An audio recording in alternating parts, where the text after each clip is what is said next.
ஆண்டவர் பெரியவர், மீண்டும் உள்ளவர். ஆண்டவர் பெரியவர், மீண்டும் உள்ளவர். அறிவில் அளவில் தாதவர், செயலில் மகத்துவம் உள்ளவர். அறிவில் அளவில்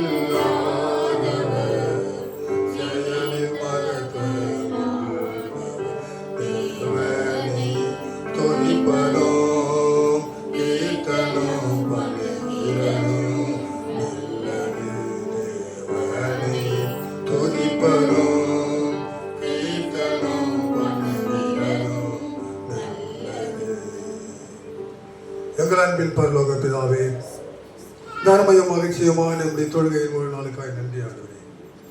உடைய சமூகத்திலே உடைய ஆலயத்திலே கூடுவது, ஜெபிப்பது, சோதிப்பது, ஆராதிப்பது எங்களுக்கு கிடைத்த ஒரு பெருத்த சிலாக்கியம் என்று நான் அறிந்து ஆண்டவரே உமக்கு நன்றி செலுத்துகின்றோம், துதிக்கிறோம், போட்டுள்ளோம். ஐயா, இந்த ஆராதனை கூட தேவனாய் கர்த்தர் ஆண்டவரை தொடர்ந்து பொறுப்படுத்திக் கொண்டதுக்காய் சோத்திரம். துதியின் சத்தத்தை கேட்டவர் நீர். இப்போதும் கூட ஆண்டவரே உடைய பசங்களோடு கூட எங்களோடு கூட பேசும் ஐயா. இப்படி பரிசு ஆவியான தாமே இடைப்பட்டு எங்கள் மத்தியிலே கர்த்தாவை எல்லாவற்றுக்கெல்லாமாக தெளிவாய் இப்படி அன்பை ருசிக்கத்தக்கதாக ஒரு கிருபையை தந்து இந்த நேரத்தை எங்களுக்கு ஆதாயப்படுத்தி எங்களை ஏற்றுக்கொள்ளத்தக்கதாக கிருபை பாராட்டும் பொறுப்படுத்திக் கொள்ளும். எங்கள் ஒவ்வொருவரையும் தாழ்த்தி ஆண்டிலும் உடைய அன்பின் கருத்தை ஒப்புகின்றோம், பொறுப்படுத்திக் கொள்ளும். ஆசீர்வதியும். இப்போது கூட நீ பேசும் நாங்கள் கேட்கின்றோம். இயேசு கிறிஸ்துவின் மூலமாக வேண்டிக் கொள்கிறேன் பிதாவே, ஆமென். கர்த்தருடைய பரிசுநாமம் மையப்படுவதாக. கர்த்தருடைய நாமத்தினாலே வரிசையாக கூட உங்களை அவரை நான் வாழ்த்துகின்றேன். இந்த நாளிலும் கூட நிற்பது நான் திடீரென்று தான் அருமையான தேவ ஊழியர் பாஸ்டர் ஜெயபாலன் அவர்கள்கிட்ட நான் சொன்னேன், இந்த வாரம் வரலாறு இருக்க ரொம்ப நாளாச்சு, அவரை கூட பார்க்க முடியவில்லையே அப்படி என்று இந்த சபை போதகரை பார்க்க வேண்டும் என்ற எண்ணத்தோடு கொடுத்தா என்ன செய்த நான் வருகிறேன் என்று சொன்னேன். ஆனால் அவர் சொன்னார், நீங்கள் தான் செய்தி கொடுக்கணும் அவர்கிட்ட நான் சொல்லியிருக்கிறேன். அவரும் சரி வரட்டும்னு சொல்லியிருக்காரு. அநேக நாட்களுக்கு முன்னதாக தான் அவருடைய முகத்தை கூட நான் பார்த்தேன். இன்றைக்கி நான் பார்ப்பது எனக்கு ஒரு மகிழ்ச்சி. அருமையான தேவ ஊழியர், அந்த பிரியத்தினாலே தான் நான் இங்கே வந்தேன். அல்லேலூயா. ஆகவே தொடர்ந்து செய்தியை கேட்கறதுனாக்கா நமக்கு கூட கொஞ்சம் சோர்வு தான்.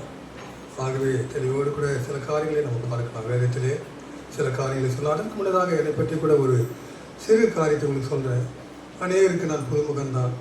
சிலரை பார்த்துருக்கேன், சிலரை அதிகமான பேரை நான் பார்க்கவில்லை. என்னுடைய ஊழியம் எல்லாம் கரியரி மருத்துவமனையிலே 40 வருடங்கள் இந்த ஊழியத்தின் பாதையிலே நான் மெடிக்கல் சூப்பர்வைசராக இருக்கும்போது அங்கே இருந்தேன். லெப்ரசி பேஷண்ட்ஸுக்கு நான் மெடிக்கல் சூப்பர்வைசர் தான். நான் அவர்களுக்கு நான் தான் டாக்டர். அந்த விதமாக கர்த்தர் ஊழியத்தின் பாதையிலே நான் இருந்தபோது என்னை அதிகமாக உயர்த்தி அந்த ப்ரிஸ்கிரிப்ஷன் எழுதி மருந்து கொடுக்க முடியாத லெப்ரசி பேஷண்ட்டுக்கு நான் டாக்டராக உட்கார வைத்தார். அந்த விதமாக நம்மை உயர்த்துகிறவர், ஏனெனில் அவருக்குள்ளாக ஜீவித்து அவரை மையப்படுத்தி கர்த்தருடைய ஊழியத்தை மேற்கொண்ட நான் அந்த விதமாகவே கர்த்தரால் அதிகமாக ஆசீர்வதிக்கப்பட்டேன் என்று நான் தைரியமாக சொல்ல முடியும். அது மாத்திரமல்ல, 21வது வயதிலே நான் ட்ரெயினிங்கில் சேர்ந்தேன். அப்போதிருந்தே இந்த ஊழியத்தை ஆரம்பித்தேன். அதற்கு முன்னதாக என்னுடைய சபை சொந்த ஊர் சேர்க்காடு. அது ஏறக்குறைய 24 சபைகளுக்கு பெரிதான சபை. சேர்க்காடு பாஸ்கெட்டு என்று தான் அந்த காலத்தில் சொல்லுவார்கள். அங்கே தான் நான் பிறந்தே வளர்ந்தேன். ஆனால் மிகவும் ஏழ்மையான நிலைமையில் என்னுடைய குடும்ப வாழ்க்கை இருந்தது. ஏறக்குறைய 12 வயது இருக்குன்னு நினைக்கிறேன். ஒரு சிறு சாட்சியோடு கூட நான் தொடங்க ஆசைக்கின்றேன். அது உங்களுக்கும் பிரயோஜனமாக இருக்கும். 12 வயது இருக்கும். மிகவும் கடினமான பஞ்ச காலம் அது. ஒருவேளை உங்கள் அநேகருக்கு தெரியாது, நம்முடைய சபை போதகர் கூட தெரியாது. அவர் சின்ன வயசு, அதை பார்த்து சொல்லுவார் அதிக வயசுக்கான இட போட்டார். ஏன்னா சேர் போட்டுமான்னு கேட்டார். ஏனெனில் என்னுடைய சபை கொண்டகுப்பத்தில் இருக்குது, வழிமண்ட பக்கத்தில்.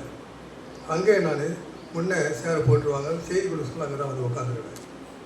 ஒருவேளை என்னுடைய வயது எல்லாருக்கும் தெரியும்னு நினைக்கிறேன். யாருன்னா ஒருத்தர் சொல்லுங்களேன் என்னுடைய வயது என்ன இருக்குன்ட்டு. எவ்வளோ இருக்கு தோராயமாக சொல்லுங்கள். 70. அதோடு கூட 70 + 30 சேர்த்துங்க, 83 வயது. வேதத்திலே மனிதனுடைய வயது என்ன இருக்குது சொல்லப்பட்டிருக்கிறது. சங்கீதம் 90:10 என்னுடைய ஆயுசு நாட்கள் 70 வருடம். பலத்தின் மீதியால் அப்பா என்ன பலம் எங்கே இருக்குது, உடனே இல்லை. டக்குனு அப்படி கீழே 30 வந்துடுவேன். அந்த கர்த்தருடைய கிருபையினாலே 83 வயதிலும் கூட என்னுடைய சபைக்கு சென்று நான் ஊழியம் செய்து வருகின்றேன். 80 வயது வரையிலும் கார் ஓட்டின்னு தான் இருந்தேன். அதுக்கு பிறகு ரொம்ப கடினமாக இருந்தது. ஆனால் ஓட்டினேன். ஆனால் வீட்டில் என்னுடைய 2 பெண் பிள்ளைகள், ஒன்று வெளிநாட்டில் இருக்குது, ஒன்று சிஎம்சியில் இருக்குது. 2 பேரும் தடை, போகாதீங்க, டிரைவ் வச்சுக்கிங்க. அப்படி தான் டிரைவ் வச்சுட்டு இருந்தேன். கடந்த 3 வருடம் 80 கடந்த பிறகு நான் போயிட்டு வந்துட்டு இருந்தேன். ஊழியம் கூட செய்திருந்தேன். ஆனால் இப்பொழுது மிகவும் அதை விட அதிகமான ஒரு சூழ்நிலை. எல்லாருக்கும் தெரியும், வயது செல்ல என்ன ஆகுது, கொஞ்சம் பலவீனம் ஏற்படும். அது எல்லாருக்கும் உண்டு. ஆனால் கர்த்தர் என்னை பலப்படுத்துகிறவர். பலப்படுத்துகிற கிறிஸ்து என்னோடு கூட இருந்தபடினாலே பவுல் சொன்னது போல இல்லை, பிலிப்பியர் 4:13 என்னை பலப்படுத்துகிற கிறிஸ்து என்னை எல்லாவற்றையும் செய்யனாக்கா அந்த ஊழியம் தான் எனக்கு எல்லாமே இருக்குது. அந்த குடும்ப காரியங்கள் கூட நான் அதிகமாக செய்கிறேன். எல்லாம் தடை, இது செய்யாத அதை செய்யாத, கீழே ஊந்துருவேன். கீழே ஊத யார் தூக்குவாங்க? மனைவி தான் தூக்கணும். அவங்க என்னோட பழகணும். இல்லை, குடும்பத்தின் காரியங்களை பார்க்கும்போது இப்படியாக நமக்கு ஏற்படும். ஆனால் கர்த்தர் நம்மை வழிநடத்துகிறவர், நம்மை காக்கிறவர், நம்மை பொறுப்படுத்திக் கொள்கிறவர். அதிலே ஊழியத்து பாதையில் இருக்கும்போது அதிகமாய் செயல்பட்டு நம்மை ஆசீர்வதித்து காத்துக்கொள்வார்.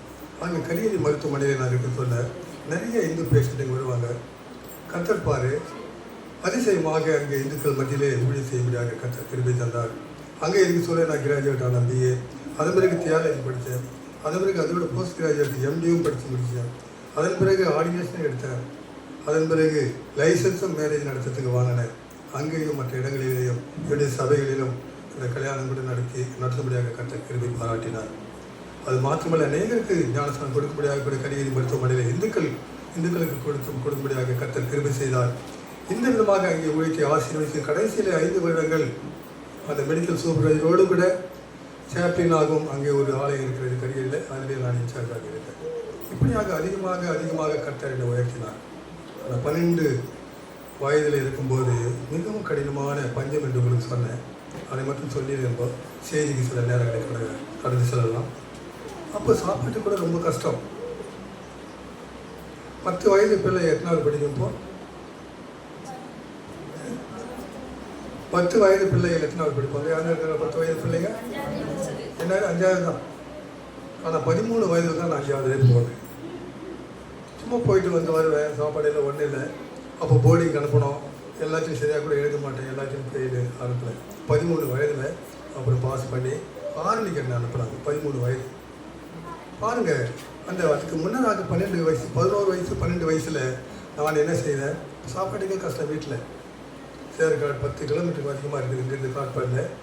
அங்கேருந்து அப்போ நிறைய பேர் இந்த விறகுங்களை கட்டி கொண்டு காட்பாடியில் தான் வந்து விற்றுட்டு போவாங்க. அதில் நானும் ஒருவனாக இருந்து சின்ன சமாயம் கட்டி கொடுப்பாங்க. தலைமையில 12 வயதில் தூக்குவேன். அது காட்பாடிக்கு கொண்டு வந்து அது என்னுடைய வேலைக்கு என்ன வேலை செய்யலாம். அப்போது 6னா இல்லைனாக்கா 7னா அந்த காலத்தினுடைய வேலை. எங்கள் அண்ணன் என்னோட கூட வருவார். அவர் என்னோட 12 வயசு பெரியவர். பெரிய சமயத்தில் வருவார். அவருக்கு நெல்லை 1 ரூபாய் 2 ரூபாய் வரைக்கும் அவருடைய சமைப்பு போகும். இப்படியாக அதிகமான கஷ்ட நிலையிலும் கூட கர்த்தர் என்னை படிக்க வைத்து எஸ்எஸ்எல்சி படிக்க முடித்து ட்ரைனிங் எடுக்கும்படியாக கரியரி மருத்துவமனை கிட்ட. அப்போ எஸ்எல்சி பாஸ் பண்ணால் போதும், நிறைய வேலை கிடைக்கும். அது மாத்திரமல்ல, இப்போ எம்ஏ படித்து கூட அந்த மதிப்பு கிடையாது. நான் அந்த காலத்தில் இந்த எஸ்எல்சி பாஸ் பண்ணால் போதும், ஒரு பெரிய சந்தோஷமும் மதிப்பும் இருக்குது. ஆகிய 3 இடங்களிலே எனக்கு வந்தது. சிஎம்சி வந்தது மற்றும் ட்ரைனிங் விருதுபட்டில் இருக்குது. சிஎஸ்ஐ மிஷின், அதில் செகண்ட் கிரேட் டீச்சர் ட்ரைனிங்கும் வந்தது. அதுக்கு போகிறதுக்கு ரெடி ஆகிட்டேன். ஆனால் அதுக்கு பிறகு ஒரு 4 நாள் இருக்க சொல்ல கரிகரிலிருந்து ஒரு இன்டர்வியூ வந்தது. ஆனால் என்ன விசேஷமாக கரிகரியில் அந்த ட்ரைனிங் முடிக்கிற வரையிலும் 60 ரூபாய் ஸ்டைஃபண்ட். அந்த காலத்தில் பாருங்கள், 60 ரூபாய் இருந்த ஒரு குடும்பம் நல்லா அருமையாக சாப்பிடலாம். அங்கே போய் சேர்ந்துட்டேன். அப்படியாக கரியரி மருத்துவமனைக்கு நான் வந்தேன். அது கர்த்தருடைய வழிநடத்துதல் அந்த காலத்திலையும் கூட அதிசயமாக இருந்தது, ஆச்சரியமாக இருந்தது. என்னை வழிநடத்தி வந்தது கர்த்தர். என்னை வழிநடத்தி வந்தார்.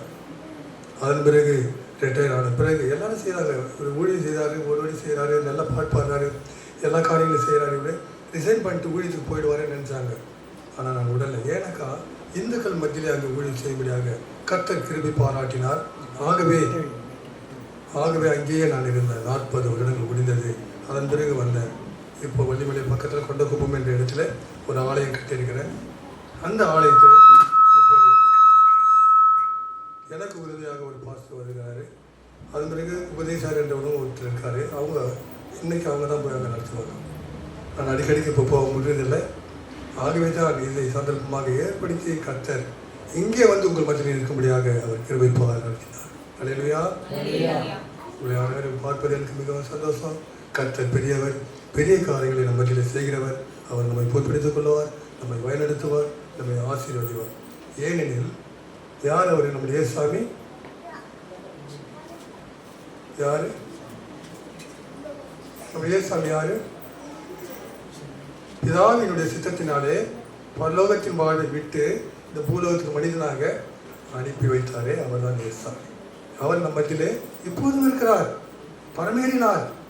ஆனால் அவர் சொல்லுகிறார், உங்களோடு கூட இருப்பேன் என்று. அந்த விதமாக நம்மை வழிநடத்துகிறார் ஆண்டவர். நம்மை முற்றிலுமாக பொறுப்படுத்திக் கொள்வார். அருமையான பாடல் உண்டு, ஒரு அடிமட்ட பாடலை எல்லாரும் சேர்ந்து. கர்த்தரை தெய்வமாக கொண்ட ஜனம் எப்படிப்பட்டதா? பாக்கியம் உள்ளது. சங்கீதம் 144 15 பாருங்க. இவ்விதமாய் சீரை பெற்று ஆசீர்வதிக்கப்பட்ட ஜனங்கள். அதை விட மேலாக என்னவா? நம்ம கர்த்தரை தெய்வமாக, கர்த்தரினால் இயேசுசாமி ஆண்டவரை கொண்டிருக்கிற ஜனங்கள் பாக்கியவான்கள். கர்த்தரை தெய்வமாக கொண்டோர். உங்களுக்கு தெரியுங்களா அந்த பாட்டு? சரி, சேர்ந்து பாடுங்க, ஒரே பாடுங்க போதும். கர்த்தரை தெய்வமாக கொண்டோர் புதுவரையில் வெட்கப்பட்டதில்லை, அவரையே ஆதரவாய் கொண்டோர் நடுவழியில் நின்று போவதில்லை. மறுபடி பாடுங்க. கர்த்தரை தெய்வமாக கொண்டோர் இதுவரையில் வெட்கப்பட்டதில்லை, அவரையே ஆதரவாய் கொண்டோர் நடுவழியில் நின்று போவதில்லை. வேண்டும் போதெல்லாம் வாழ்க்கை முழுவதும் என் துணையானாரே, வேண்டும் போதெல்லாம் என் வழியானாரே, வாழ்க்கை முழுவதும் என் துணையானாரே. கர்த்தரை தெய்வமாய் கொண்டோர் இதுவரையில் வெட்கப்பட்டதில்லை, அவரையே ஆதரவாய் கொண்டோர் நடுவழியில் நின்று போவதில்லை. ஆகவே அந்த விதமான கர்த்தரை கொண்ட நாம், ஆண்டவரை தொழுது கொள்கிற நாம், ஜீவன் உள்ளவரை ஆராதிக்கிற நாம், இந்த வானத்தையும் பூமியையும் உண்டாக்கின ஆண்டவரை தொழுது கொள்கிற நாம் எவ்வளவு பாக்கியவான்கள் என்று அது சொல்லவே முடியாது, சொல்லினால் அதை விவரிக்க முடியாது. ஆகவே இந்த நாளில் ஒரு செய்தி 2 வசனம் வாசிங்க. மார்க் எழுதின சுவிசேஷம் 10ஆம் அதிகாரம் 21ஆம் வசனம். மற்ற இன்னொரு இடங்க லூக்கா எழுதின சுவிசேஷம் 18ஆம் அதிகாரம் 22ஆம் வசனம். முதலாவது மார்க் எழுதின சுவிசேஷம் 10:21. அவனிடத்தில் அன்பு கூர்ந்து, உன்னிடத்தில் ஒரு குறை உண்டு, நீ போய் உனக்கு உண்டானவைகளை எல்லாம் விற்று தரித்திரருக்கு கொடு, அப்பொழுது பரலோகத்திலே உனக்கு பொக்கிஷம் உண்டாயிருக்கும், பின்பு சிலுவையை எடுத்துக்கொண்டு என்னை பின்பற்றி வா என்றார். அடுத்து லூக்கா எழுதின சுவிசேஷம் 18:22.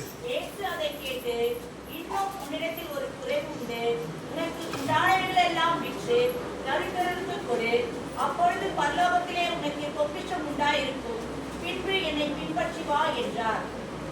இங்கே ஒரு ஐஸ்வரவானாகிய ஒரு வாலிபன் என்று அங்கே சொல்லப்பட்டிருக்கிறது. அவரை சந்திக்கிறார் என்றால் அவன் ஆசையாய், மிகவும் வாஞ்சியாய் இயேசுநாதர் போய்கொண்டே இருக்கிறார், ஓடி வருகிறார். அவர் பாதத்தில் வேண்டு, ஆண்டவரே, நான் எனக்கு வேண்டியது நித்திய ஜீவன். நித்திய ஜீவன் என்றால் உங்களுக்கு எல்லாம் தெரியல. நித்திய ஜீவன் அது வடமொழி. தமிழ் என்ன சொல்லாதுக்கு? அழியாத உயிர். சரியா? நித்தியம் என்றால் அழியாதது, வாழ்க்கை அது உயிர். நித்திய ஜீவன் என்றால் உயிர். அது எனக்கு வேண்டும். நான் மரித்தாலும் கூட அது எனக்கு வேண்டும். ஆகவே அது எனக்கு தாரும் ஆண்டவரேன்னு சொல்கிறார். ஆனால் ஆண்டவர் சொல்கிறாரு, அது உனக்கு வேண்டும் தான்.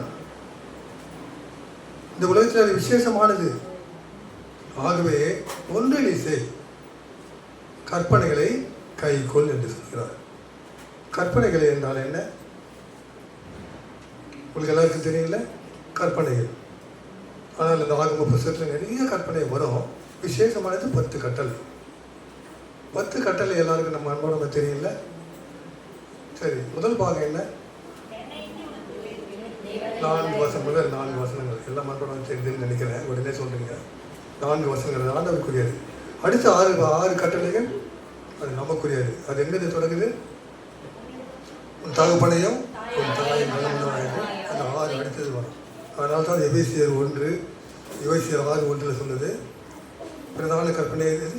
முதலாவது கற்பனை என்னன்னு சொல்லியிருக்குது? தாயும் கனம் பண்ணுவாயாக என்பது வாக்கு தத்தம் உள்ள முதல் கற்பனை. பிராமிஸ், வாக்கு தத்தம் பண்ணப்பட்டது. இவன் எல்லாவற்றையும் நீ தெரிஞ்சுக்க, கண்டிப்பாக நீ பரலோக ராஜ்யத்துக்கு வரலாம் அப்படின்னு சொல்கிறாரு. ஆனால் அந்த வாலிபன் சொல்கிறது என்ன சொல்கிறாரு? ஆண்டவரே, நான் எல்லாவற்றையும் என்னுடைய சிறு வயது முதல் நான் கடைபிடிச்சிருக்கிறேன். ஆகையினாலே வேறு என்ன எனக்கு குறை உண்டு அப்படின்னு கேட்குறோம். அதுக்கு ஆண்டவர் சொல்கிறார், இன்னும் உன்னிடத்து ஒரு குறை உண்டு. Still you have a lack. என்ன அது? என்ன குறையாது? ஆண்டவர் சொல்கிறார், உனக்கு உண்டானதெல்லாம் விட்டு ஏழைகளுக்கு கொடு. You go and sell what you have, then give to the poor. ஏழைகளுக்கு கொடு, பின்பு என்னை பின்பற்றி வா, தென் யூ ஃபாலோ மீ. ஆனால் அவன் என்ன செய்யறான் தெரியுமா உங்களுக்கு? அது ஏற்கனவே உங்களுக்கு தெரியல. அவரை பற்றி மிகவும் மிகவும் வருத்தப்பட்டவனாய் திரும்பி அவன் போய்விடுகிறான் என்று நாம் பார்க்கிறோம். பிரியமானவர்களே, வேதத்திலே நாம் பார்ப்பது நித்திய ஜீவன். ஆண்டவர்களுடைய வாக்கு தத்தம் கூட அதுதான். யோவான் எழுதின சுவிசேஷம் 2ஆம் அதிகாரம் 25ஆம் வசனம் உங்களுக்கு தெரியும் நினைக்கிறேன். அவர் வாக்கு தத்தம் என்னது பாருங்க. நித்திய ஜீவன் அளிப்பதே ஆண்டவருடைய வாக்கு தத்தம். படிங்க 2:25.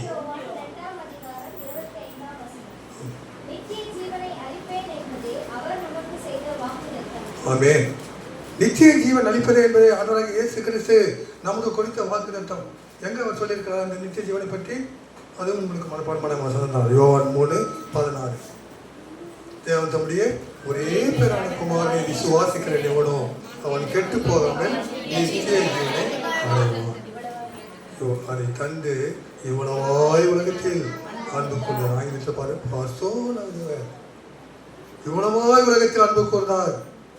பாருங்க, தன்மை தாமை வெளிப்படுத்தி தம்மை தாமை இந்த உலகத்துக்கு வந்து ஆண்டவர் எல்லாவற்றையும் வெளிப்படுத்தி நமக்கு அந்த நித்திய ஜீவனை, அழியாத வாழ்வை தர சித்தமானார். இந்த அழியாத வாழ்வை நம்ம எங்கே பெற்றுக்கொள்ளணும்? எங்கே பெற்றுக்கொள்ள முடியும்? உலகத்திலே அதை இருக்க முடியுமா? இல்லை. ஆனால் அதற்கு வேண்டிய காரியங்கள் இந்த உலகத்தில் இருக்கும்போதே நாம் செய்ய வேண்டும். அவர் சொல்லிட்டாரு, உன்னிடத்தில் ஒரு குறை உண்டு. அந்த குறையை நீ போயிட்டு சரி செய்.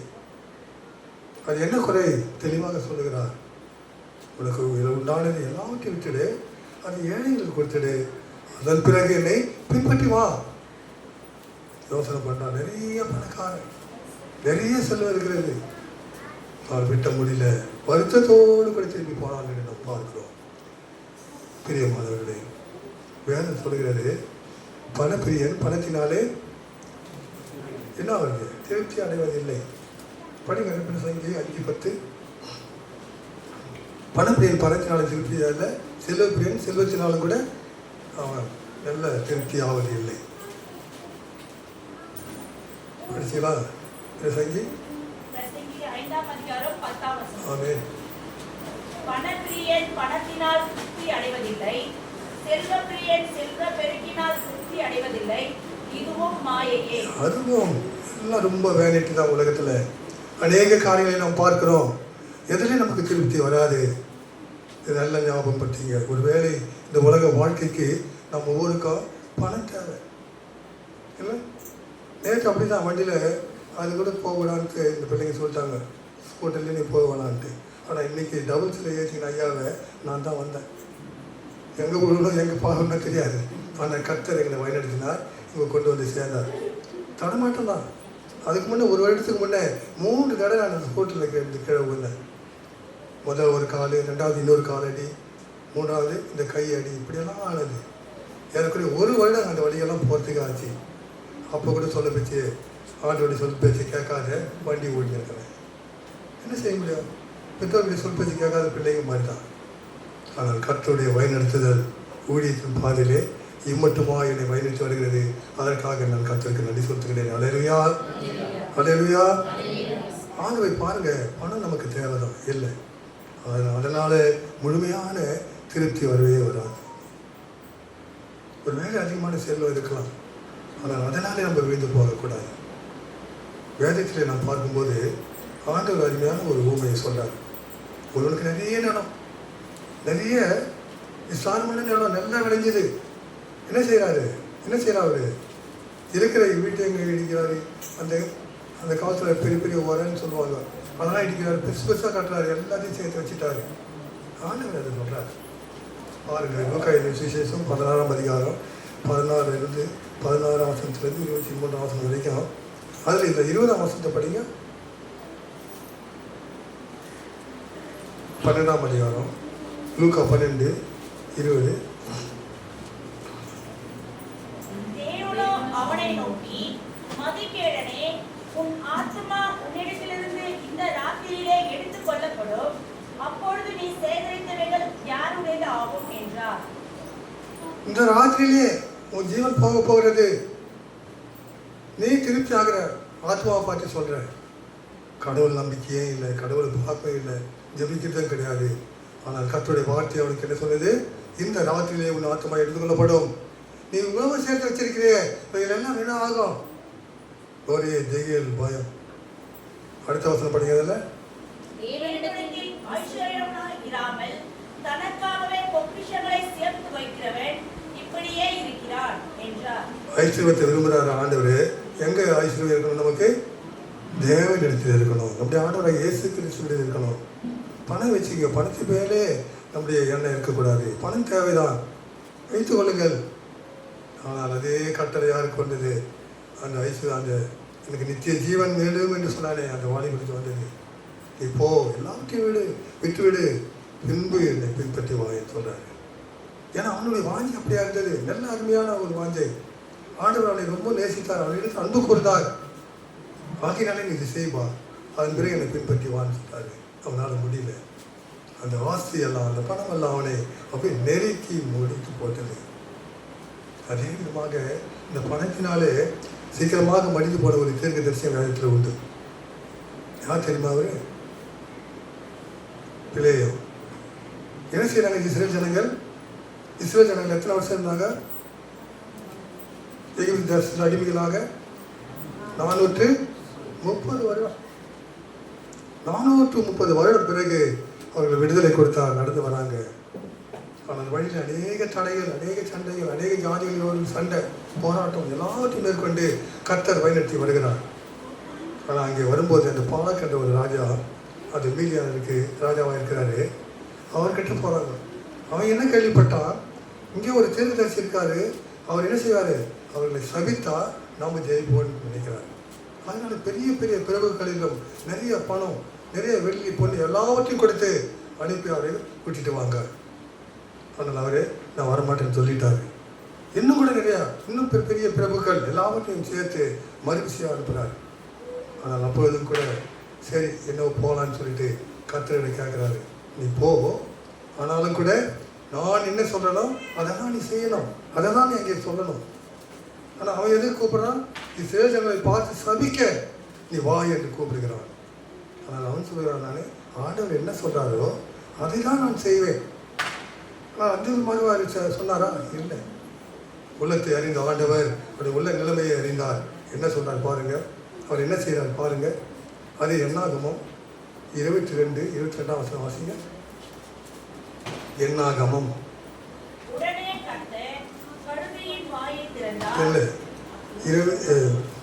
22:22. அவன் போகிறதினாலே தேவனுக்கு கோபம் உள்ளது. கர்த்தருடைய தூதனானவர் வழியிலே அவனுக்கு எதிராளியாக நின்றார். அவன் தன் கழுதையின் மேல் ஏறி போனான். அவன் வேலைக்காரர் 2 பேரும் அவனோடு இருந்தார்கள். பாருங்க, அவன் போகிறதுனாலே கர்த்தருக்கு என்ன ஆச்சு? கோபம் வந்தது. அப்போ என்ன எண்ணத்தோடு போயிருப்பான் பாருங்க, என்ன எண்ணத்தோடு போயிருப்பான்? அது யூதா சீசன் அருமையாக எழுதுறார், அருமையாக வளர்க்கிறார். அவனுக்கு என்ன இருந்தது? ஒரு வஞ்சகம். இப்படியாவது பொருள்களை நிறைய வாங்கி கொள்ளணும், எப்படியாவது நம்ம போயிட்டு சொல்லிட்டு அந்த பணத்தை வாங்கிக்கணும். ஒரு தீர்க்கதரிசிக்கு இந்த விதமாக எண்ணம் இருந்தது. அது யூதா எழுதின புஸ்தகம் 11ஆம் வசனத்தை வாசிங்க. இவர்களுக்கு ஐயோ, இவர்கள் தாய்னுடைய வழியிலே நடந்து பிலேயாம் கூலிக்காக செய்த வஞ்சகத்திலே விரைந்தோடி போதும். பிலேயாம் வஞ்சகத்தினாலே அந்த பொருளெல்லாம் வாங்கி கொள்ள விரைந்து ஓடுகிறான் என்று அங்கே யூதா சொல்றார். 12 சீசர்களில் ஒருவர் யூதா, இயேசு சுவாமியுடைய தம்பி. அவர் சொல்லுகிறார், வஞ்சகத்திலே விரைந்து ஓடி அங்கே பணத்தை சம்பாதிக்க, பொருள்களை சம்பாதிக்க ஓடுகிறான் என்று அவர் தெளிவாக சொல்கிறார். ஆகையினால் தான் கர்த்தருக்கு கோபம் வந்தது. மற்ற அந்த எல்லாத்தில் 23 33 வரையும் பாருங்க, கர்த்தர் ஒரு மிருகத்தின் மூலமாக அவனுக்கு உணர்த்துகிறார் என்று நாம் பார்க்கிறோம். அதை வீட்டில் போய் படித்து பாருங்க. மிருகத்தின் வாயை திறக்கிறாரு, அப்புறம் பிள்ளையாரின் கண்களையும் திறக்கிறாரு. கர்த்தர் ஒரு பெரிய காரியத்தை அங்கே வெளிப்படுத்துகிறாரு. ஆனால் அதே பிள்ளையார் என்ன செய்கிறாரு? உண்மையாய் கர்த்தருக்கு முன்பாக நடக்கல. ஆகவே இந்த இஸ்ரேல் ஜனங்கள் எல்லாரும் என்ன செய்கிறாங்க? ஜாதிகளை வென்று கொண்டே போகிறாங்க. பெரிய யுத்தம் வருது. ஆனால் அந்த யுத்தத்திலே எல்லா ஆண்களையும் முதலாவது வெட்டி போடுறாங்க. அதில் பிள்ளையாம் கூட வெட்டி போடப்பட்டார் என்று அதே எண்ணாகமம் 31ஆம் அதிகாரம் 8ஆம் வசனத்திலே நம்ம பார்க்கலாம். அங்கே பிள்ளையாம் கூட அங்கே பட்டயத்தினாலே வெட்டி மடிந்து போகிறான் என்று நாம் பார்க்கிறோம். ஆம் பிரியமானவர்களே, பணத்துக்காக, பொருளுக்காக எல்லாவற்றையும் அவன் கடவுளை முற்றிலுமாக மறந்து அங்கே அவன் செல்கின்றான் என்று வேதம் மிகவும் தெளிவாக சொல்கிறார். ஆனால் சொல்கிறான், கர்த்தர் என்ன சொல்லுவார்? நான் அதை தான் செய்வேன்ட்டு. அந்த விதமாக அவன் போகவே இல்லை. தன்னுடைய மனதிலே பொருள் ஆசை, தன்னுடைய மனதிலே பண ஆசை, தன்னுடைய மனதிலே ஒரு ஐசுவான் எதை விரும்புவானோ அதை விரும்பி அவன் போகின்றான் என்று பார்க்கின்றோம்.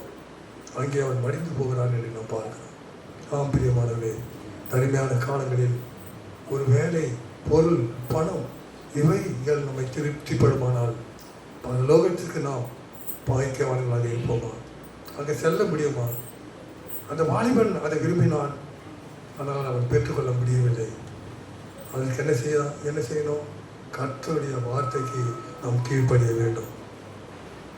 பவுல் சொல்கிறார், 1 தீமோத்தேயு 6ஆம் அதிகாரம் 10ஆம் வசனத்தை வாசிங்க. பண ஆசை எல்லா தீமைக்கும்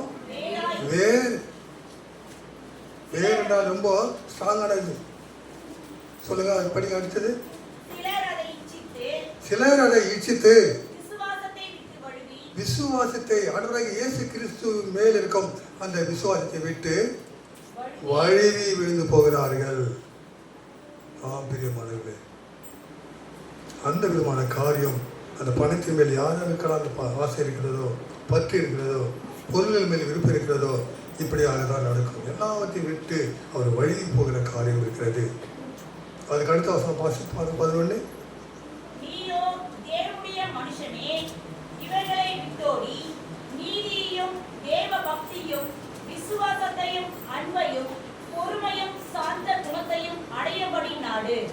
அடையும்படியாக இவை 4 குணத்தை அடைந்தால் கண்டிப்பாக என்ன செய்வாரு? இந்த பணத்து மேல உங்களுக்கு ஆசை போகாது, நித்திய ஜீவனை பெற்றுக்கொள்வாய். அல்லேலூயா. உங்களுக்கு எல்லாம் விளங்குதுன்னு நினைக்கிறேன். நித்திய ஜீவனை பெற்றுக்கொள்வீர்கள். அந்த நித்திய ஜீவன் பெற்றுக்கொள்ள கடைசியில் அதை பெற்றுக்கொண்டு கர்த்தருக்கு மகிமையாக இருக்க தான் இந்த ஆலயத்தில் நம்ம வரும். எல்லா ஆலயங்களுக்கு தொழுகைக்கு நம்ம வர வேண்டிய அவசியமே இல்லை. அது அவசியம். ஆனால் அதற்குத்தான் இந்த உலகத்துக்கு வந்தார். அதற்குத்தான் அவர் மேலோகத்தின் எல்லாவித காரியங்களையும் விட்டு இந்த பூலோகத்துக்கு வந்தார். இது சரித்திரபூர்வமானது. நான் முதலில் ஊழியம் செய்து கொண்டிருக்கும் போது எல்லாருக்கும் ஒவ்வொரு வீட்டுக்கும் ஜெபம் பண்ணி போன அந்த கொண்டகுத்தில் அந்த அம்மா ஒரு வீட்டுக்கு போகிறப்போ அந்த அம்மா ஓடி வந்து, ஆமாங்க ஐயா, இந்த வார்த்தை சொல்லியிருக்குது, இது உண்மைதானா அப்படின்னு கேட்டது. என்ன வார்த்தை? கிறிஸ்துக்கு முன் கிறிஸ்துக்கு பின் என்று வந்திருக்கிறது. ஆமாம், சரித்திரபூர்வமாக இது உண்மை. அதே விதமாக சரித்திரபூர்வமாக தான் ஆண்டவர் இந்த உலகத்துக்கு வந்தது உண்மை. அது மாத்திரமல்ல, தேவகுமாரன் வானத்திலிருந்து அவர் இறங்கி நமக்காக வந்ததும் அவர் உண்மை. எல்லாம் எழுதப்பட்டிருக்கிறது. இது சரித்திரபூர்வமானது நான் சொன்னப்போ அதுவும் ஆலயத்துக்கு வர ஆரம்பித்தது. அதனால் இயேசு கிறிஸ்துவை ஏற்றுக்கொண்டது. இப்படியாக அறியாத ஜனங்களுக்கு நாம் விலக்கி சொல்ல வேண்டுமானால் அநேக காரியங்கள் உண்டு. அதற்கு மேலாக கர்த்தர் நமக்கு கொடுக்க போகிறது நிச்சய ஜீவனை பற்றி அவனுக்கு விலக்கி சொல்லலாம். ஆனால் முதலாவது காரியம் நம்ம சொல்ல வேண்டியது இல்லை. அதனால் இயேசு கிறிஸ்துவே உலகத்துக்கு முடிங்க அந்த வார்த்தையை. இயேசுவே உலக ரட்சகர். இந்த வசனம் எங்கே வந்து தெரியுமா உங்களுக்கு? அது யோவான் சொல்றது. இதோ உலகத்தின் பாவத்தை சுமந்திருக்கிற தேவாட்டுக்குட்டி அதானே உலக ரட்சகர்னு வரணும். உலக ரட்சகர்னு வரணும். அதே யோவான் 4:44 படிங்க. 42 4:42 அந்த ஸ்திரீயை நோக்கி சொல்லிவிட்டமல்ல, அவருடைய உபதேசத்தை நாங்களே கேட்டு அவர் மெய்யாய் கிறிஸ்துவாகிய உலக ரட்சகர் என்று அறிந்து விசுவாசிக்கிறோம் என்றார்கள். சமாரிய நாட்டு ஜனங்களுக்கு ஒரு பெரிய போதகம் போனது ஆண்டவராகிய இயேசு கிறிஸ்துவின் மூலமாக. அதை ஏற்படுத்தியது அந்த சமாரிய நாட்டு பாவியான ஒரு இசை தான். எல்லாம் வந்துட்டாங்க. நான் செய்த எல்லாவற்றையும் ஒருவர் எனக்கு அறிவித்து விட்டார். அவர் கிறிஸ்து என்று சொல்றார், மேசையா என்று சொல்கிறார். மேசையாவா வந்து பாருங்க. தினமே பிறண்டு வந்தது. எல்லாருக்கும் என்ன செய்தார்? உபதேசம் பண்ணினார். அவங்க சொல்றாங்க, நீ சொன்னதுனால நம்ம அவருடைய உபதேசத்தை நாங்களே கேட்டோம். அவர் மெய்யான உலக ரட்சகராகிய இயேசு கிறிஸ்து. அந்த வார்த்தையை என்னுடைய இதுக்கு முன்னே ஒரு கார் வச்சு நான் வெள்ளைக்கார் அதில் நான் முன்னே எழுதியிருந்தேன். இயேசுவே உலக ரட்சகர். திடீர்னு ஒரு அம்மா வந்து ஒரு கேட்டுச்சு, எனக்கு கூட கார் இருக்குது. அந்த அம்மா யாருனாக்கா சிஎஸ்சியில் போதகர் தான். அவங்க சொன்னாங்க, இந்த மாதிரி என் காரில் கூட எழுதணும், ஆனால் எனக்கு கொஞ்சம் பயமாக இருக்குதுங்க ஐயா. அதை பார்த்தாவே எங்கே வயலில் மடிக்க அடிப்பாங்களே சொல்ல முடியாது. அந்த கார் எடுத்துன்னு ஒரு தடவை நான் பள்ளிக்குப்பம் போனேன். ஏறக்குறைய 15 வருஷத்துக்கு முன்னாச்சு. பள்ளிக்குப்பம் போயிட்டு ஒரு குடும்பத்துக்கு போய் ஜெபம் பண்ணிவிட்டு காரை மெயின் ஸ்ட்ரீட்டில் விட்டேன். சப் ஸ்ட்ரீட்டில் கொண்டு போயிட்டு ஒரு குடும்பத்துக்கு ஜெபம் பண்ணிட்டு வந்தால் அந்த கிராமத்துக்கு தலைவர் ஆகுது. என்ன கேட்குறாரு, மிரட்டுறாரு, இந்த மாதிரி நீ இந்த ஊருக்கு வரக்கூடாது. என்னங்க ஐயா, நான் ஏறக்குறைய 40 வருஷமாக வந்து நிற்கிறேங்க. என்கிட்ட மருந்து சாப்பிட்றவங்களே நிறைய பேர் இருக்காங்க. ரெண்டாவது அநேக குடும்பத்துக்கு நான் ஜெபம் பண்ணுறேன்னே, என்னை வரக்கூடாதுன்னு சொன்னீங்க. எப்படி இது? நாங்கள் எல்லோரும் நல்லா இருக்கிறோம். நீ வந்து ஏசாமின்னு சொல்லிட்டு அவரை கடவுளா எல்லாருக்கும் சொல்கிறீங்க. இங்கேருந்து எல்லாம் மந்தியாக காட்பாடிக்கும் வேலூருக்கும் போயிடுறாங்க. இதை வந்து எங்களுக்கு பெண்ணு கொடுக்கணும், பெண்ணு வாங்கணும், கல்யாணம் பண்ணணும், இதெல்லாம் எப்படி நடக்கும்? அவர் அநேக காரியங்களை பேசுகிறாரு. அது உங்கள் காரியம். ஆனால் என்னுடைய காரியம் என்ன? ஆண்டவராகிய இயேசு கிறிஸ்துவை பற்றி சொல்வது, கேட்டவங்களுக்கு ஜெபம் பண்ணுவது. ஆனால் போயிட்டு 2-3 வாலிபர்களை தடிவுகளை பண்ணிட்டார். அதுக்குள்ளே என்ன பண்ணேன், இன்னொரு தெருவுக்கு போயிட்டு ஒரு குடும்பத்தில் ஜெபம் பண்ணிட்டு வெளியே வர இவர் அவரோட குடும்பம் 4 பேர் வந்து நிற்கிறாங்க. என்ன சொன்னேன் அப்படின்றாரு, மிரட்டுறாரு. என்ன சொன்னேன், எல்லாம் தெரியுமா உங்களுக்கு அப்படின்னு. ஆனால் ஜெபம் பண்ணிவிட்டு அங்கே வெளியே வந்த பிறகு அந்த நம்ம வீட்டுக்காரம்மா, அது ஏறக்குறைய சின்ன வயசு தான், ஒரு 30 வயசு கூட அவங்க வெளியே வந்து நின்றுச்சு. இனிமேல் இந்த ஊருக்கு வரக்கூடாது, ஜாகிரதை. ஆனால் அந்த அம்மா சொன்னது, உங்களால் எங்களுக்கு என்ன ஆதாயம் இருக்குது, என்ன நன்மை இருக்குது? இவர் எங்களை கூட்டின்னு போகிறாரு, என்ன வேலையெல்லாம் கூட தராரு, அவரால் எங்களுக்கு நன்மை உண்டு, நீனும் அவரை வரவானு சொல்கிறதுன்ட்டு சத்தமாக பேசுறது. கர்த்தர் பாருங்கள், அநேகர் இருக்காங்க தெரிஞ்சவங்க, அநேகர் என்கிட்ட மருந்து சாப்பிடுவாங்க, அந்த இங்கே இருக்காங்க பேசிட்டு. அநேக வாலிபர்களும் எனக்கு தெரிஞ்சவங்க இருக்காங்க. ஒருத்தர் கூட வாய்த்தாரு. ஒரு சின்ன லேடி 2 பசங்க இருக்காங்க, அதுக்கு 30 வயது கூட ஆகலை. அவ்வளவு சத்தமாக தைரியமாக வெளியே வந்து சொன்னது. முள்ள ஊதுவாக போய்விட்டாங்க. இப்போ கூட அந்த கிராமத்துக்கு சில சமயங்களில் போகிறேன். அநேக குடும்பங்களுக்கு ஜெபம் பண்ணுறேன். கர்த்தர் பெரிய காரியம் சொல்கிறாரு. எல்லாரும் இயேசுவை அநேகர் ஏற்றுக்கொண்டிருக்காங்க. சில வேலூருக்கே போகிறாங்க, சில காட்பாடிக்கு, சில சர்ச்சைகளுக்கு வர்றாங்க. ஆகவே ஒருவேளை இந்த விதமான உபத்திரங்கள், சஞ்சலங்கள் அங்கங்கே ஊழியத்தின் பாதையிலே வரும். ஆனால் நம்மோடு கூட இருக்கிறது யாரு? உலகத்தில் உங்களில் இருப்பவர் யாரு? பெரியவர். ஆண்டவர் பெரியவர், எல்லாவற்றுக்கும் எல்லாமானவர். அவர் வல்லவர். நம்மோடு கூட வருவார். நம்மை வழிநடத்துவார். நம்முடைய காரியங்கள் எதுவானாலும் சரி அதை வாய்க்க செய்வார். நீங்கள் நின்று கொண்டு அந்த எல்லாவித காரியங்களும் நன்மையான காரியங்களை பார்ப்பீர்கள். அது உங்களுக்கு முன்பாக அது கண்டிப்பாக நடக்கும். இந்த உலகமும் உலகக்குரிய காரியங்களும் செல்வமும் செல்வ காரியங்களும் ஏன் வீடுகளும் கூட எல்லாம் விட்டு போவோம். நிலைத்திருக்கிறவர் அந்த ஆண்டவராகிய இயேசு கிறிஸ்து ஒருவரே. முழுமையாக அவரை விசுவாசிங்க. பணத்து மேலே ஆசை வைக்காதீங்க. பண ஆசை எல்லாத்துக்கும் நேராக இருக்காது. ஒரு அடி பாட்டு பாடணும் எல்லாரும் சேர்ந்து. எல்லாருக்கும் தூக்கம் வருதுன்னு நினைக்கிறேன்.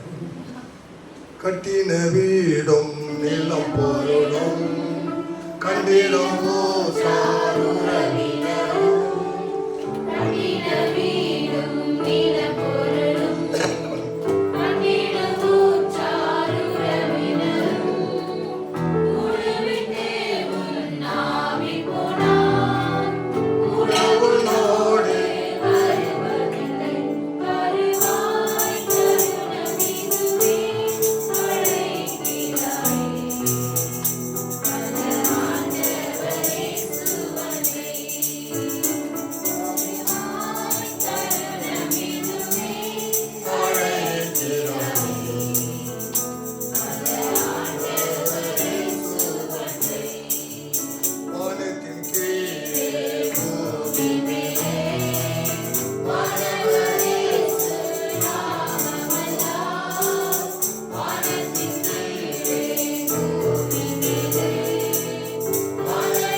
மாட்டேன்.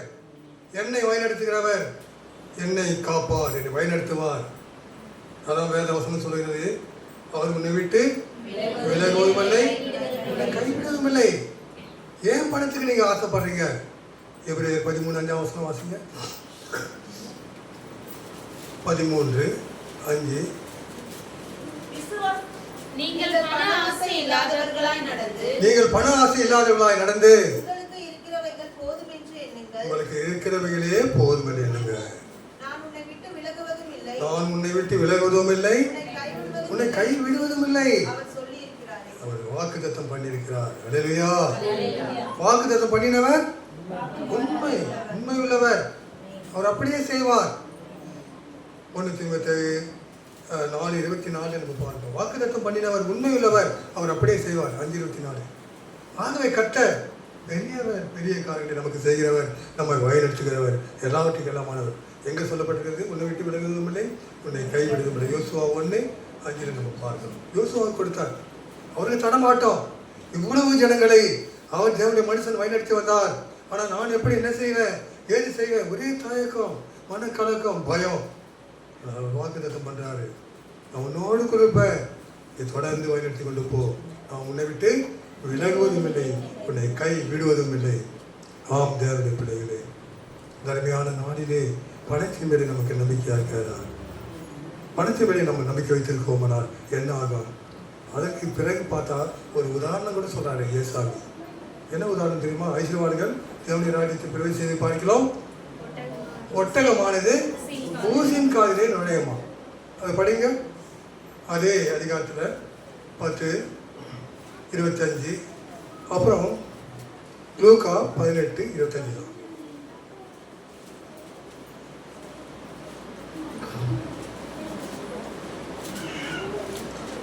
லூக்கா 18:25, மார்க் 10:25. ஐஸ்வர்யவான் தேவனுடைய ராஜ்யத்தில் பிரவேசிப்பதை பார்க்கிலும் ஒட்டகமானது ஊசியின் காதிலே நுழைவது எளிதா இருக்கும் என்றார். பாருங்க, ஐஸ்வர்யவான் தேவனுடைய ராஜ்யத்திலே பிரவேசிக்க முடியாது. ஆனா அங்க என்ன செய்யும்? ஒட்டகமானது ஊசியின் காதிலே நுழையுமா? ஊசியின் காதிலே ஒட்டகம் நுழையுமா? நுழையுமா? நுழைய முடியாதா? ஏன் முடியாது? நுழைந்தது. ஏசாமி என்ன அழகான ஒரு ஓமையை, அந்த உண்மை நிகழ்ச்சியை அவர்கள் சொல்லி காட்டுறார். எருசலேமிலே அநேக கேட்டு உண்டு, வாசல்கள் இல்லை, பெரிய பெரிய கேட்டு, அதெல்லாம் பெரிய பெரிய ராணி இதெல்லாம் போகலாம், வெளியே வரலாம். ஆனால் 10 மணிக்கு பிறகு என்ன ஆகுவாங்க, எல்லா கேட்டும் பெரிய பெரிய பூட்டு போட்டு பூட்டிடுவாங்க, யாரும் உள்ளே போக முடியாது, வெளியே வர முடியாது. ஆனால் ஒட்டக வாசல் ஒன்று, நிறைய வாசல், ஆட்டு வாசல், மீன் வாசல், பழைய வாசல், குப்பைமேட்டு வாசல். அது வந்து நீங்கள் நெகேமியா 3ஆம் அதிகாரத்தில் படித்து பாருங்கள், அந்த வாசலெல்லாம் உங்களுக்கு படிக்கலாம், நீங்கள் தெரிஞ்சுக்கொள்ளலாம். அநேக வாசல், அதிலே வந்து ஒட்டக வாசல், அது ஒட்டகம் தான் போகும், ஒட்டகம் தான் வரும். ஆனால் 10 மணிக்கு பிறகு இந்த வியாபாரிகள் ஒட்டகம் தானே போவாங்க. கொஞ்சம் சில நாளில் லேட் ஆகிடும். லேட் ஆகிட்டு அங்கே வந்து பார்த்தாங்கன்னா கேட்டாங்கன்னா ஆகும், பூட்டு போட்டு, இது பெரிய பூட்டு, திறக்க முடியாது. எப்படி போக முடியும்? அங்கே ஊசி மாதிரி ஒரு வளைவு இருக்கும், அந்த காதை தான் ஏசாமி சொன்னார். அதிலே நுழையணும் ஒட்டகம். எப்படி நுழையும்? இவர் மூட்டையெல்லாம் இறக்கி வச்சுருவார், தலையை நுழைப்பார், அதுக்கு இவர் நுழைஞ்சு அந்த வழி சந்தில் முன்னே போவார், கேட்டுக்கு முன்னே. அப்புறம் காலை தூக்கி வைப்பார், இழுப்பார். அதன் பிறகு பின்னால் வருவார், பின்னால் 2 காலையும் தூக்கி அந்த ஒட்டகத்தை உள்ளே தள்ளுவார். இப்போ என்ன ஆயிடுச்சு? ஒட்டகம் உள்ளே போயிடுச்சு. ரொம்ப கஷ்டத்தோடு தான் போச்சு. அதன் பிறகு மூட்டைகள்லாம் எடுத்து போனார், ஒட்டகத்துக்கு மேலே ஏற்றினார். அப்புறம் அவர் பிரயாணம் விட்டு போயிட்டார். இப்போ ஒட்டகம் நுழைஞ்சதான் இல்லையா ஊசிங்க அதில்? என்ன ஊசி அது? அந்த கேட்டில் இருக்கிற ஊசி தான் அப்படியே வளைவாக வரும். அந்த ஊசியின் வளைவில் தான் அந்த ஒட்டகம் நுழைஞ்சது. ஆனால் ஐஸ்வர்யவான் தேவனுடைய ராஜ்யத்தில் பிரவேசிப்பது அரிது, முடியவே முடியாது. அப்போ இப்போ என்ன செய்யலாம்? அந்த நம்பிக்கை யார் மேலே வைக்கலாம்? பணத்து மேலே நம்ம வைக்க முடியுமா? முடியவே முடியாது. ஒட்டகமானது. It is very easy to enter the camel, the high of the needle. என்ன நீடல் அது? அந்த இந்த கேட்டில் இருக்கிறது தான். ஆனால் ஐஸ்வர்யவான் நெவர். ஆகவே பிரியமானவர்களே, பணத்தின் மேலே ஒரு வேலை நமக்கு வேணும், அது தேவை, நம்ம வச்சுக்கலாம். அது மேலே என்ன இருக்கக்கூடாது? பற்றும் ஆசையும் இருக்கக்கூடாது. பண ஆசை இல்லாதவர்களாக இருக்குன்னு தான் சொல்கிறேன் வேதத்தில். ஆகவே இந்த அருமையான நாளிலே மகிழ்ச்சியாக இவர்களுக்கு அறிவிப்பது ஐஸ்வர்யவான் தேவனுடைய ராஜ்யத்தில் பிரவேசிப்பது அரிது. அப்போது பணம் வச்சு இருக்கிறவங்க எல்லாருமே போக முடியாது, அப்படி தானே? போகலாம், அதன் மேலே நம்பிக்கை வைக்காதீங்க. நமக்கு பணம் தேவை. காலையில் கூட பாக்கெட்டில் கையை விட்டு பார்த்தேன், பணம் இருக்குதா இல்லையா இருக்கு. எங்கே போச்சுன்னு தெரியல, ஒரு பணம் கூட இல்லை. எல்லாம் எங்கே போச்சுன்னு தெரியல. ஏன்? எங்களுக்கு எது யாருக்கு தெரியும்? தெரியாது. நான் ஒரு இடம் கொஞ்சம் பணம் பண்ணால் எங்கள் ஒய்ஃப் என்ன பண்ணுவாங்க, அடுத்துக்கு வேறு இடம் வச்சுருவாங்க. இவர் நிறைய எல்லாருக்கும் கொடுத்துருவாரு. நான் யாருக்கும் கொடுக்கறதில்லை, ஏழை இளைஞர்களுக்கு தான். இங்கே சொல்கிறார், அதான் சொல்கிறாரு, you sale every thing and give to the poor. எல்லாவற்றையும் விட்டு ஏழைகளுக்கு கூட, அந்த வசந்தங்கள்லாம் நீங்கள் படித்து பாருங்கள், ஏழைகளுக்கு கொடு, தென் ஃபாலோ மீ, அதன் பிறகு என்னை பின்பற்றி வா. அருமையான வார்த்தை என்னது? ஏழைகளுக்கு கொடுக்கலாமே. அது நிறைய கொடுத்துட வாரி வாரிட்டு எங்கே எங்கிட்ட வாரி வாரி கொடுக்கறதுக்கு இருக்கிறது தான் கொடுக்க முடியும். ஆகவே பிரியமானவர்களே, இந்த காரியத்தை நன்றாக நாம் அறிந்து கொள்ள வேண்டும். ஏழை எளியவர்களுக்கு கூட நம்ம உதவி செய்யணும். ஒரு சாப்பாட்டு இல்லையா, அவள் செய்யணும். இப்போ ஒரு 2-3 நாளைக்கு முன்னே ஒரு அம்மா வந்துச்சு. அது பிச்சை எடுத்து தான் வரும். அங்கே ஒரு கடையில் நான் உட்காந்துருந்தேன். எல்லாரையும் கை நீட்டு பாருங்க, எல்லாம் போன்னு துரத்துறாங்க, சரியாக கொடுக்குறதில்லை. அது என்ன காரணம் தெரியாது எனக்கு. நான் கூப்பிட்டேன், கேட்டேன், மாமான்ட்டு ஒரு 10 ரூபாய் எடுத்து கொடுத்துட்டு ஒரு 2 இட்லி வர போய் சாப்பிடணும்னு சொன்னேன்.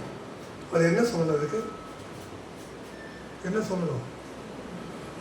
ரொம்ப நன்றின்னு சொல்லிட்டு போனோம். அப்படி இல்லை, 2 இட்லி போதுமா இருக்கு, ஒரு 4 இட்லி நான் சாப்பிடுவேன்.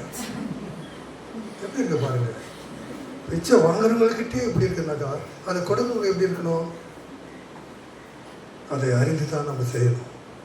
அருமையான தேவனுடைய பிள்ளைகள் சொன்னார், நீங்கள் நாங்கள்லாம் 1-2 தான் கொடுப்போம், கடையில் நீங்கள் 10 ரூபாய் எடுத்து கொடுத்தது தப்புன்னாரு. இல்லை, ஏதோ ஒரு தள்ளாடின்னு வருது, அதுக்கு கொடுக்கலாம், அது எப்படிலாம் பண்ணிக்கிட்டோம். ஆனால் மனசு வருது, என்ன நமக்கு வரணும்? ஏழைகளுக்கு கொடுக்கணும். ஆண்டவர் தான் சொன்னார், விட்டுத எல்லாத்தையும் விட்டுடு, விட்டு ஏழைகளுக்கு கொடுத்துடு, என்னை பின்பற்றி வா, அருமையாய் ஆண்டவரோடு கூட எங்கே போவார். அதான் அந்த கல்லனுக்கு அவர் சொன்னார். இல்லை, இந்த வலது பக்கத்தில் இருக்கிறது சொன்னார், today you will be with me in the paradise. நீ இன்றைக்கு என்னுடைய கூட பரதேசில் இருப்ப. ஏன்? அவன் கொலைக்காரன், மரணத்துக்கு ஆகின பெற்றுட்டான், ஆனால் ராஜ்யத்தை விரும்பினான். அப்படி என்றால் என்ன அர்த்தம்? இவர் கடவுள் என்று முழுமையாக விசுவாசித்தான். இவருக்கு ஒரு ராஜ்யம் இருக்கிறது என்று விசுவாசித்தான். ஏன்? அவருடைய அற்புத அடையாளங்கள் எல்லாவற்றையும் அறிந்தவன், பார்த்தவன் என்று தான் நாம் சொல்ல முடியும். ஆகவே விசுவாசித்து கேட்கலாம், ஆண்டவரே உடைய ராஜ்யத்தில் வரும்போது அடியேனே நினைத்துக் கொள்ளுங்கள். ஆண்டவருக்கு அருமையான ஒரு ராஜ்யம், அந்த ராஜ்யத்துக்கு நீங்கள் போக வேண்டுமானா எப்படி இருக்கும்? அந்த ராஜ்யத்தை குறித்ததாக ஒரு வேலை கத்தருக்கு சித்தமானால் இன்னொரு முறை நான் வரும்போது அதை கொடுக்குறேன். நான் சொல்கிறேன் பிரச்சனத்தில் அவருடைய ராஜ்யம் உண்டு. அந்த ராஜ்யத்தை போனால் எவ்வளோ சந்தோஷம், எவ்வளோ மேன்மை. வேற வாக்கியம் அருமையாக சொல்லுகிறது, விசுவாசித்தேன் ஆகையால் சொல்லுங்க, விசுவாசித்தேன் ஆகையால் பேசுகிறேன். தீர்க்கதரிசன வசனம் இது. என்ன விசுவாசம் அது? என்ன விசுவாசம் சொல்லுங்க? I believed, therefore I said. விசுவாசித்தேன் ஆகையால் பேசுகிறேன். படிங்க சங்கீதம் 116:10. சீக்கிரம் படிங்க. நேரம் ஆயிடுச்சு, 11 படிக்க முடியும். ஆகையால் பேசுகிறேன், நான் மிகுதியும் வருத்தப்பட்டேன். ஒரு காலம் நான் வருத்தப்பட மாட்டேன். நான் விசுவாசித்தேன். I believed, therefore I said. என்ன விசுவாசம் அது? 9ஆம் வசனம் வாசிங்க. நான் கர்த்தருக்கு முன்பாக ஜீவனுள்ளோர் தேசத்திலே நடப்பேன். நான் கர்த்தருடைய தேசத்திலே ஜீவனுள்ளோர் தேசத்திலே நடப்பேன். அந்த ஜீவனுள்ளோர் தேசத்தில் எப்படி நடப்பாரா? கர்த்தரோடு மகிழ்ச்சியோடும் சந்தோஷத்தோடும் கூட. I will walk with the Lord in the land of living. ஜீவனுள்ளோர் தேசத்திலே நான் கர்த்தரோடு கூட நடப்பேன். வேற யாரும் கூட இல்லைங்க, என்னுடைய ஆண்டவரோடு கூட நான் நடப்பேன். அதுதான் என்னுடைய விசுவாசம். I believe. ஆக அந்த ஒரு நம்பிக்கை நமக்கு வேணும். அதே அந்த வாலிபன் அவன் விரும்பினான், ஆண்டவரிடம் கேட்டான், ஆனால் பெற்றுக்கொள்ள முடியவில்லை. இந்த உலக காரியங்களை அனைத்திலும் நம்ம அப்படிதான் இருக்கிறோம். அநேக காரியங்களே இந்த உலக சூழ்நிலையிலே, உலக வருத்தங்களிலே அந்த விதமாக நாம் பெற்றுக்கொள்ள முடியாத ஒரு நிலை இருக்கிறது. ஆனால் முழுமையாக விசுவாசத்தோடு கூட ஆண்டவரோடு கூட நாம் ஜீவிப்போமானால், விதமான ஆராதனைகளை கலந்து கொண்டு கர்த்தரை மகிமைப்படுத்துவோமானால், கண்டிப்பாக அவரோடு கூட அவருடைய நாட்டுக்கு செல்லும்போது மகிழ்ச்சியோடு கூட அந்த உயிருள்ள அந்த நாட்டிலே, ஜீவனுள்ள தேசத்திலே நாம் அவரோடு கூட நடப்போம். ஆண்டவரோடு கூட நடப்பது என்ன ஒரு சந்தோஷம் பாருங்கள். எப்பொழுது நம்ம மனுஷரோடு கூட தான் நடந்து வரோம். நானும் கூட பாஸ்டர் ஜெயபாலையோடு கூட தான் இங்கிருந்து வந்தேன். மனுஷரோடு கூட நடக்கிறோம். ஆனால் அந்த முழுமையான சந்தோஷம் இங்கே வராது. முழுமையான சந்தோஷம் வரும்னா ஆண்டவரோடு கூட நீங்கள் நடக்க வேண்டும். அதுக்கு இப்போதே ஆயத்தப்படுங்க. அந்த குறைகள் எல்லாவற்றையும் நீக்கி போடுங்க. என்ன குறை ஆண்டவரை எடுத்து நிற்கிறது, அதை எனக்கு தெரியும். ஆண்டவரை ஜெபியுங்க, ஆண்டவர் உங்களுக்கு வெளிப்படுத்துவார். தூக்கி எறிவிங்க. கர்த்தரோடு கூட மகிழ்ச்சியாக இருக்க ஆட்களை உங்களுக்கு ஆண்டவர் மாற்றி கொடுப்பார். உங்களை முற்றிலுமாக பொறுப்படுத்திக் கொள்வார். ஜீவனோ தேசத்திலே கண்டிப்பாக உங்களால் நடக்க முடியும். அது கர்த்தர் வாக்கி செய்வார். அதுக்கு முன்னதாக ஆண்டவரை நோக்கி நம்ம பார்க்கலாம். ஆண்டவரே இது எவ்வளோ பெரியவரையா, ஏற்கனவே கேட்டோம் பிரசனம். கேட்கிறதை கொடுக்கிறவர், தாராளமாக கொடுக்கிறவர், ஒருபோதும் மறுக்கிறவர் அல்ல. கண்டிப்பாக நீங்கள் கேட்கிற காரியத்தை அந்த நித்திய ஜீவனை கூட உங்களுக்கு கண்டிப்பாக கொடுப்பார். மகிழ்ச்சியோடு கூட காத்துக்கொள்வார். எல்லா தடைகளையும் நீக்கி போடுவார். கர்த்தரோடு கூட மகிழ்ச்சியாக இந்த உலக வாழ்க்கையிலும் கூட நீங்கள் சந்தோஷமும் மகிழ்ச்சியாக இருக்க முடியும். அந்த விதமான எண்ணத்தோடு கூட கர்த்தர் உங்களை ஆசீர்வதிப்பார், உங்களை வழிநடத்துவார், உங்களை காத்துக்கொள்வார். ஆமென்.